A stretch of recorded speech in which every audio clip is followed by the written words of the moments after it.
Assalamualaikum. Ketemu lagi bersama saya Widi dari AdMe. Selamat datang di acara podcast kita di Podcast AdMe.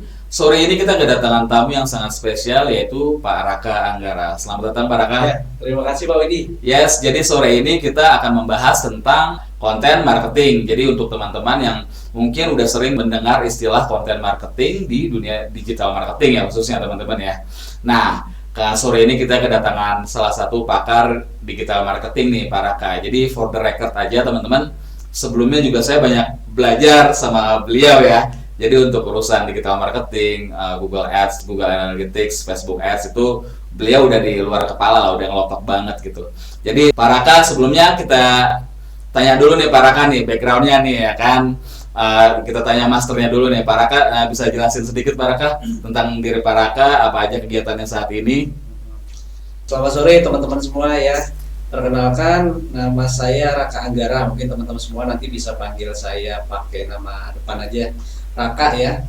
Jadi kegiatan saya sekarang nih, kalau ditanya sekarang ini saya memang lagi berfokus di sebagai salah satu mentor di entrepreneur digital marketing Indonesia ya. Jadi memang sebagai mentor AdMe sendiri Pak. Iya Pak. Terus kemudian saya punya digital agency, ya lebih ke konsultan IT sih Pak. Yes. Termasuk digital marketingnya juga dari situ. Memang pengalaman saya dulu memang bekerja kebanyakan itu di passionnya di digital marketing sendiri Pak. Yes. Ya. Tapi kalau nggak salah nge-develop website juga ya Pak Raka ya. Website, server, jaringan, memang bidangnya di IT gitu. Oh ya, pokoknya IT tapi udah cabangnya udah kemana-mana nih. Kalau di breakdown, dari master ini nih udah kemana-mana gitu. Oke, kita langsung masuk aja ke pembahasan kita sore ini, yaitu tentang konten marketing. Tentu saja di dunia digital marketing, di dunia promosi nggak lepas dengan apa yang namanya konten marketing. Dan tentunya Pak Raka ya, definisi ini udah kemana-mana ya, beda-beda. Tiap orang tentu mempunyai persepsi yang beda-beda ya.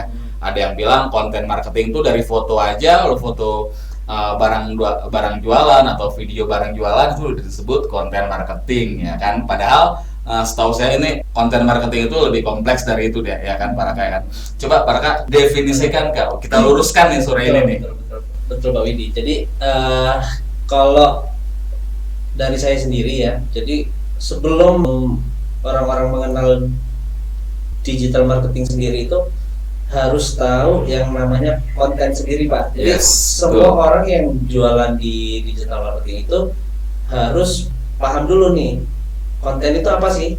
Gitu ya. Jadi konten ini adalah sarana kita ya untuk bisa berupa video, bisa berupa gambar, ya berupa tulisan, artikel, infografis. Nah itu sebagai konten ya, konten sebagai sarana kita untuk melakukan pemasaran di dunia digital sendiri. Gitu Pak. Jadi kalau kita mau jualan di dunia digital ya kita harus persiapkan dulu kontennya. Betul, pastinya. Nah untuk membuat konten yang bagus itu, untuk membuat konten yang menarik dan membuat aware calon-calon customer kita, itu harus ada beberapa indikator yang harus diperhatikan dalam pembuatan konten itu sendiri Pak.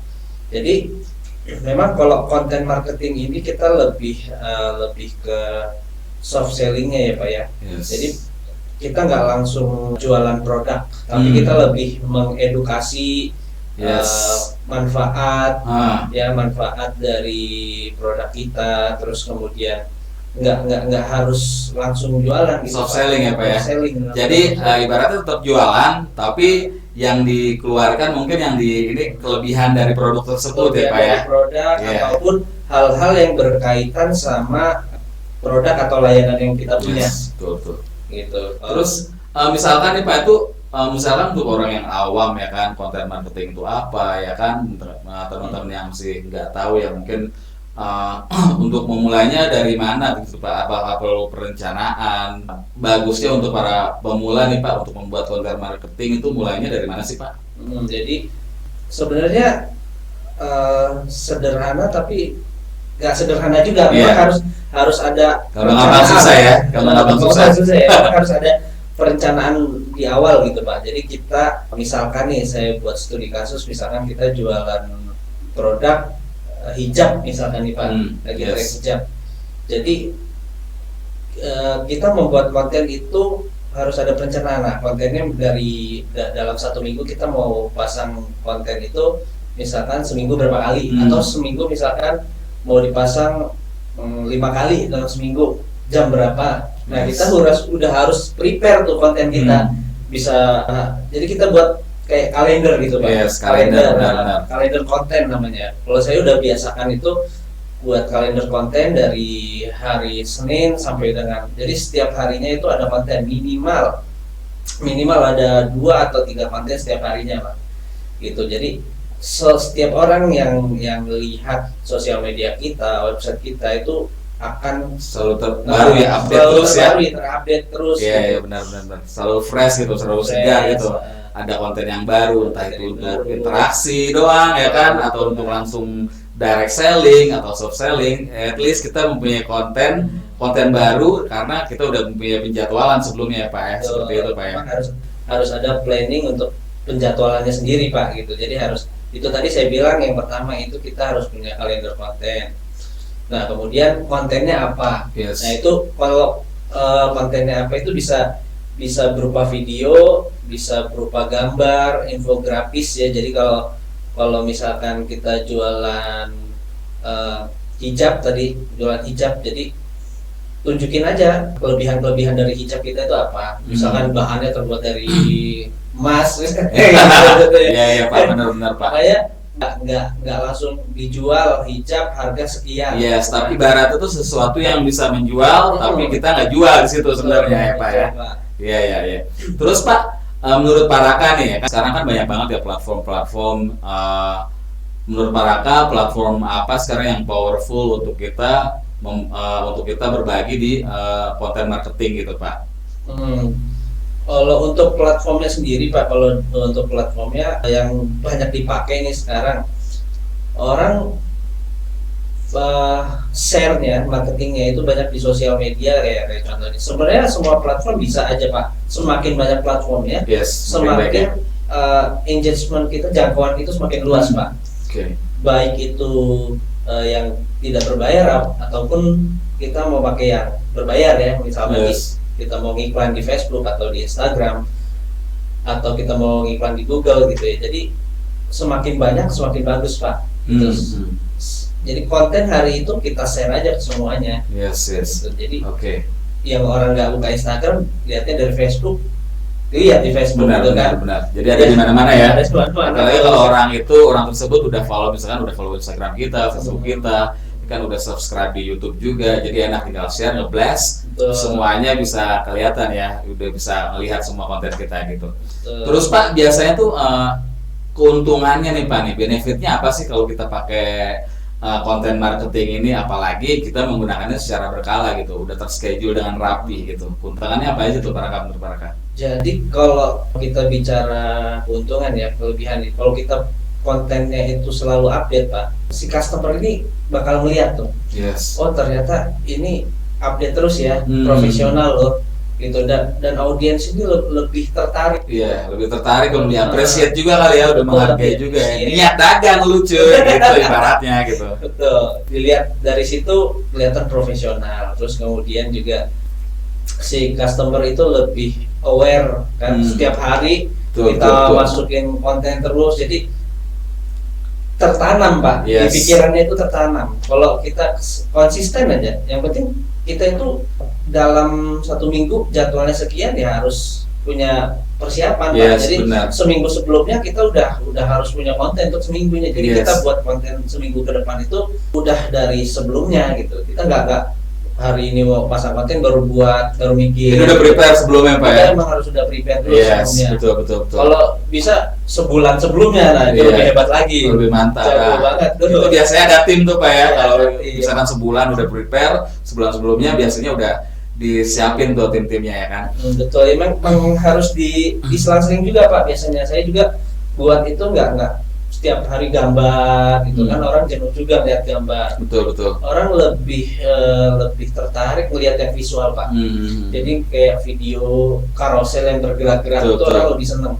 Yes. Terus misalkan gini Pak, misalkan nih kita udah stuck nih ya kan, kita bisa nggak sih Pak kita ngambil konten yang lama, mungkin yang sudah lama orang lupain gitu, kita recycle lagi tuh bisa nggak sih Pak? Bisa Pak, kalau kita mau ngambil konten lama Pak, misalkan dari sebelah nih, dari tetangga sebelah, kita mau dari ngambil kontennya, bisa kita bungkus lagi Pak, kita package, kita kemas dengan konsep yang baru Pak. Kayak kita sendiri ya. Iya, mungkin kalau kata-katanya sama, mungkin yang mau diambil plug ya janganlah, nggak boleh juga.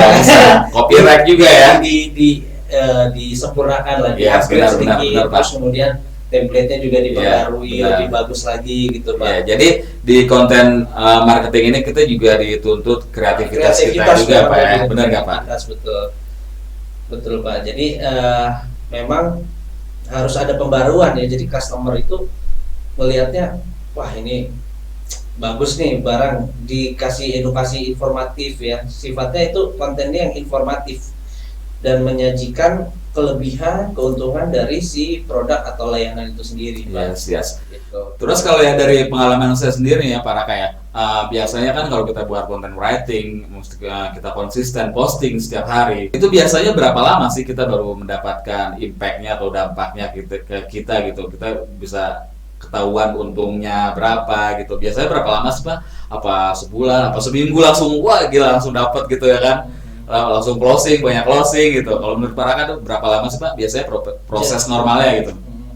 Jadi kalau berapa lamanya itu tergantung dari masing-masing ya, masing-masing cara dan usahanya seperti apa. Benar. Gitu ya juga sih benar Pak.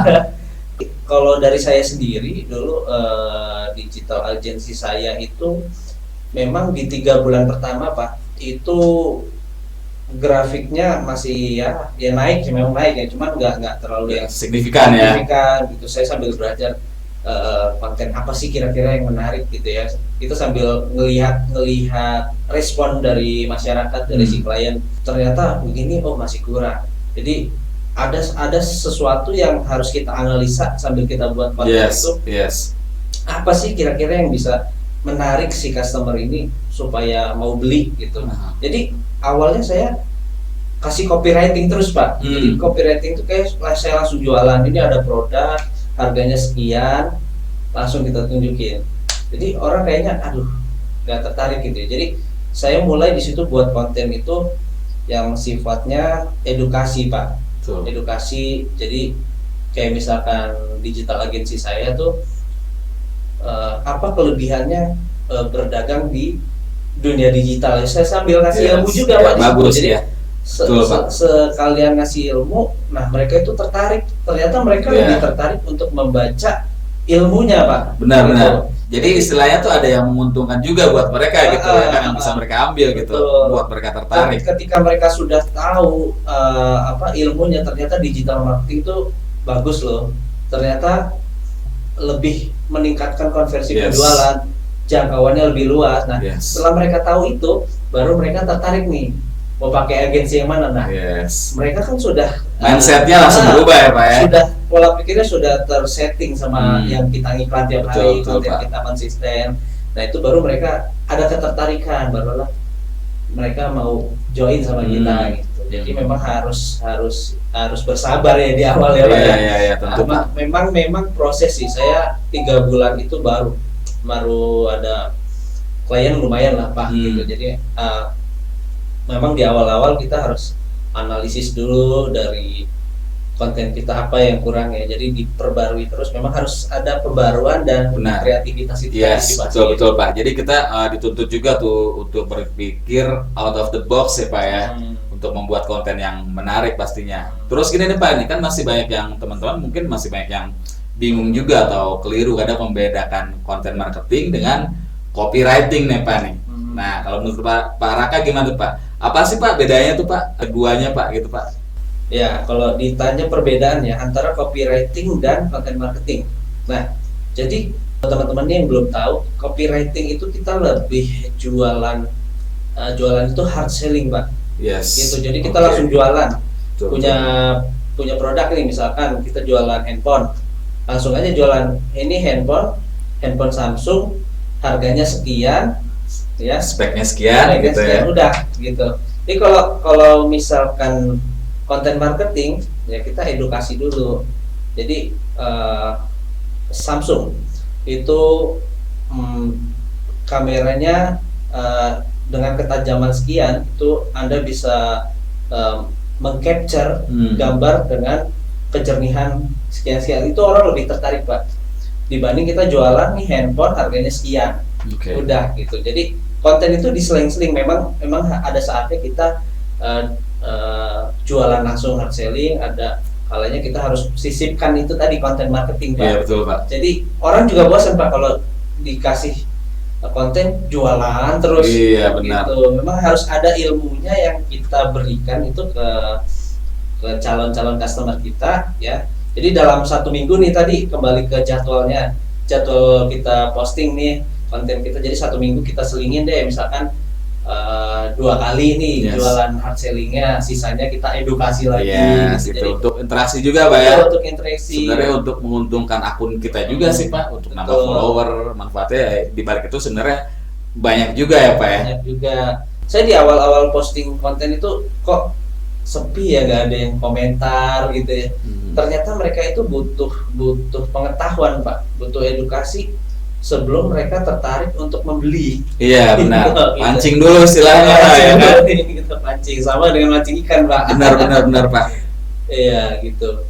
Terus gini, Pak, misalkan nih untuk teman-teman yang masih bingung nih, mulai content writingnya mulai dari mana ya? Apa gua buat foto aja dulu ya? Dari foto aja atau dari video? Itu bagusnya gimana, Pak? Kita mulai dari gambar atau video, nentuinnya gimana, Pak? Ya, Kalau menurut Pak Raka? sebenarnya apapun itu ya, Pak ya, selama itu menarik itu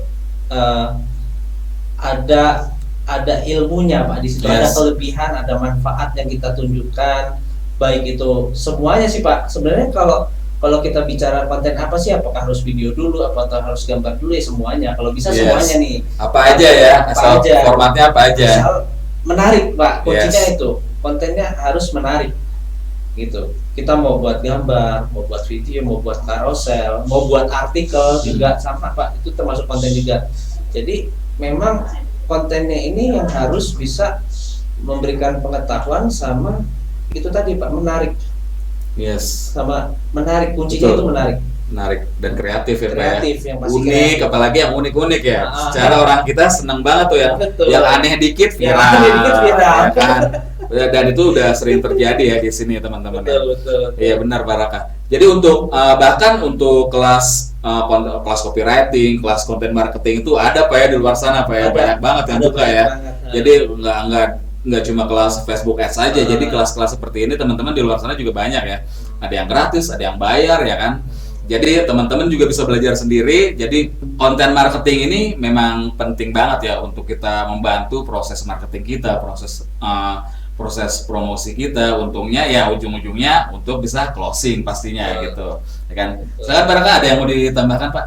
Ya, jadi buat teman-teman semua nih, itu tadi kan salah satu kita pembicaraannya. Jadi, Pak, untuk konten marketing itu seperti apa sih? Kalau untuk detail-detailnya nanti misalkan teman-teman mau konsultasi, bagaimana sih? Kalau saya punya produk A misalkan, produk ataupun layanan, ya jadi teman-teman yang mau dapat ilmu mengenai konten marketing, detailnya seperti apa, kalau misalkan teman-teman punya produk sendiri ataupun layanan sendiri, ataupun yang belum punya produk dan layanan ya, teman-teman bisa gabung sebagai member Admi ya.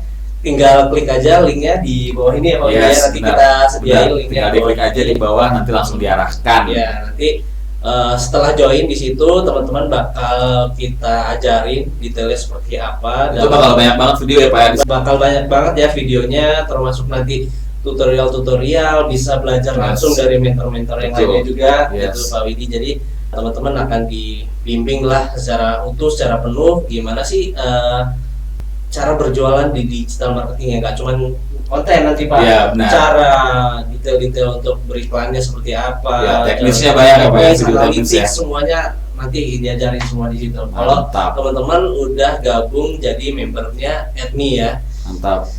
dan dari kalau misalkan teman-teman punya produk A, jadi kita analisis dulu nih kliennya itu harus usia berapa ya, pokoknya detailnya nanti Mantap. teman-teman gabung Mantap. aja di jadi member Admi, join bersama kita ya, gabung di Entrepreneur Digital Marketing Indonesia gitu.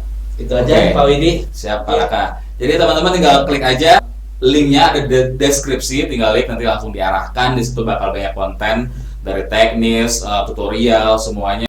Oke teman-teman, jadi teman-teman langsung aja klik link yang ada di deskripsi. Setelah itu teman-teman bakal banyak banget menerima konten-konten yang bermanfaat, itu dari mulai teknis, tutorial, semuanya akan diajarkan di Admi. Oke, jadi terima kasih Pak Raka sudah hadir di acara podcast kita Sama-sama, sore ini. Pak Widi, terima kasih. Yes, teman-teman semoga bermanfaat pembahasan kita sore ini. Sampai jumpa di acara podcast kita berikutnya. Saya Widi dan Pak Raka. Ya. Terima kasih. Assalamualaikum.